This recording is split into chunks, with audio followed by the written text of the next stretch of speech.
Hello, Patriots, and welcome to the channel again. It's Friday, so everybody knows Friday means new videos from Patriot Point. If you don't want to miss any one of the videos, just click that little subscribe button at the bottom of the screen right now, and that way it'll send you a notification the next time I put a video out. Well, today we're talking about this election result mess. And there's been those on the left who have saying, hey, if Trump gets reelected, that they're going to riot and destroy things. They've said how they're going to go into businesses. They may break into houses. And I'm just going to put this out there right now. Anybody breaks into Lee Watt's house, I will give you 2 warning shots, and then all bets are off. Now, of course, those 2 warning shots are going to be to the head, but I'll give you 2 warning shots.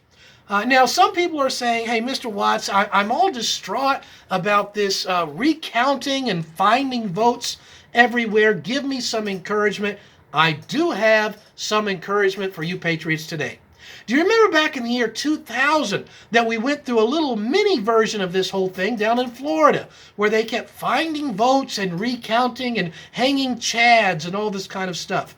Well, President Bush at that time sent down somebody to Florida to sort out all of this voter fraud and to just find out what really happened. And do you know who that person was? Brett Kavanaugh.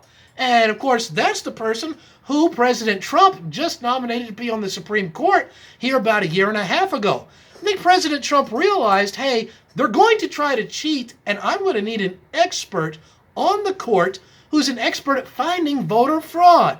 Well, he wasn't the only person that got sent down to Florida back in 2000 to sort this mess out. You know who somebody else was?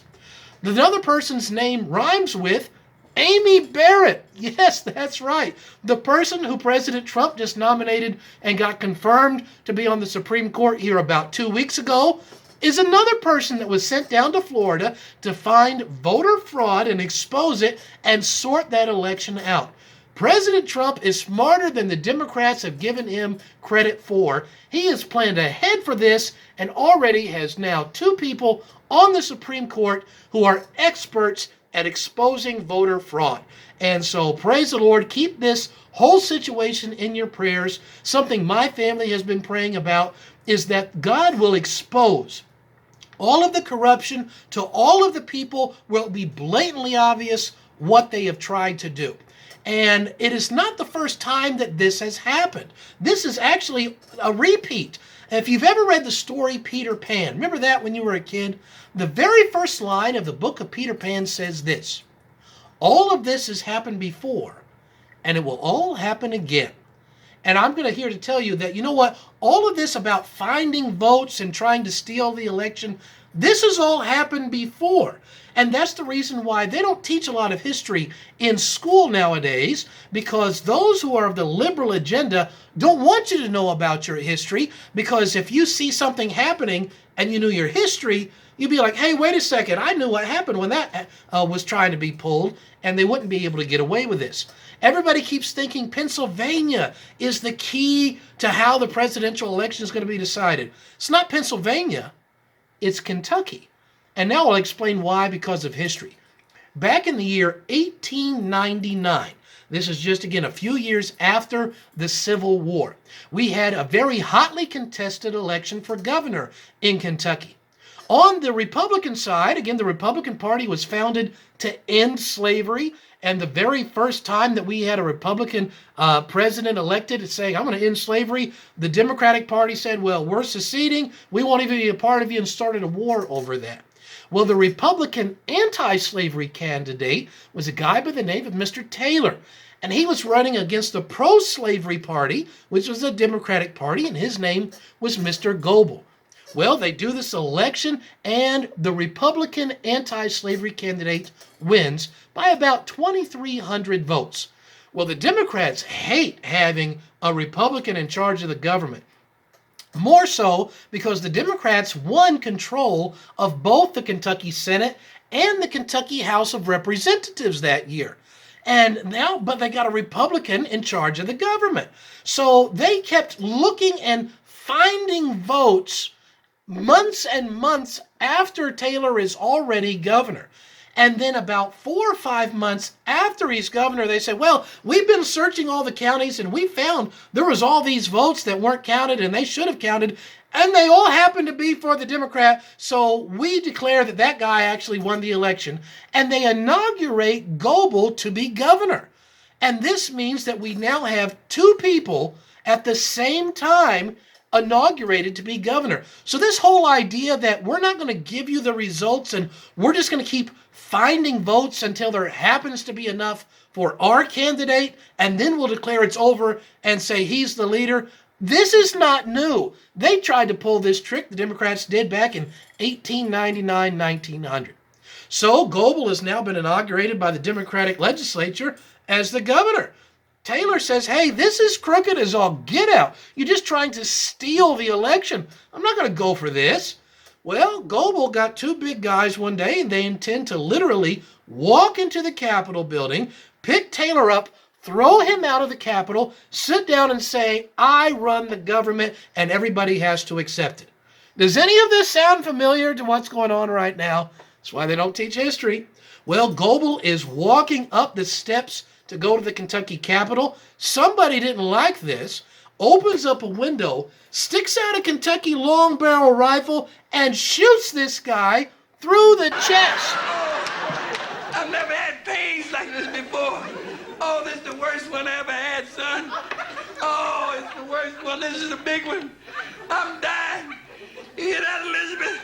I'm coming to join you, honey. And so Goebel, of course, he got a warning shot to the chest, and he winds up dying. He is killed, making Governor Goebel the only governor in all of American history to be assassinated while in office. Well, people with Goebel start shooting back at the people in the Capitol. Bullets are flying, and Kentucky breaks down to virtually civil war. That is why the author Mark Twain said, when the end of the world happens, I want to be in Kentucky, because everything happens there late. What he was talking about is how the Civil War had ended about 30 years earlier, and yet Kentucky had just started its Civil War now. Well, after Governor Goebel dies because of this gunshot wound, everybody kind of calmed down because the guy trying to take over was dead. So they took this issue to the courts. Any of this sound familiar? And the Kentucky General Assembly, again, both Senate and House, controlled by majority Democrats, they appoint a special election commission to look into this, a commission of 3 people. And by the way, all 3 of those people were Democrats. And they're the ones who are going to look into all of these found votes. And did you notice that every single state and all of the big cities that we can't find the votes right away are every one without exception run by Democrats? I just thought I'd put that part in there for free.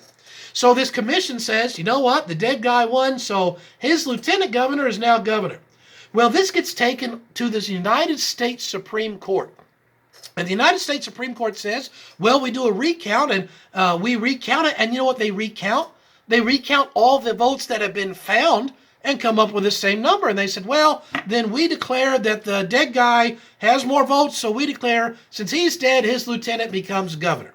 And there was only one member of the United States Supreme Court that said, this is crooked, this is a violation of a free election, and voted no on that. And it was the only Kentuckian on the court. So this idea that finding votes until your side wins, just completely going against free choice of the people, is nothing new. This is a trick that has been tried before.